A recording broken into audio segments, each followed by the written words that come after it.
మంచి ఫోటోలు.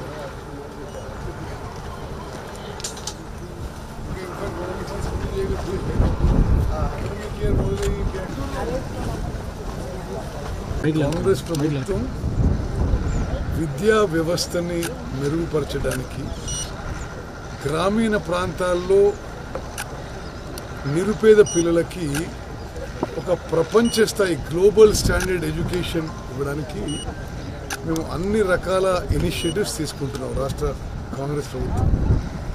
దాని భాగంగానే మరి అనేక నియోజకవర్గాల్లో 200 కోట్ల రూపాయలతో young India integrated residential school అని మంజూరు చేయడం జరిగింది. ఆ యొక్క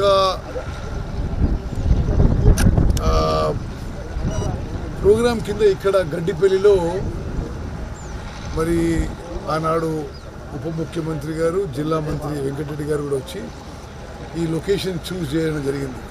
ఇక్కడైతే బాగుంటుంది, పిల్లలకు కూడా ఎడ్యుకేషన్స్కి లొకేషన్ బాగుంటుంది. ఇక్కడ మరి టెండర్ కాల్ ఫర్ చేసి పని మొదలు పెట్టించారు. కొన్ని వేల మంది మన ప్రాంతంలో గ్రామీణ విద్యార్థులకి మీరు పూర్తి చేసేటట్టుగా డెడ్ లైన్ పెట్టుకుని చేయండి.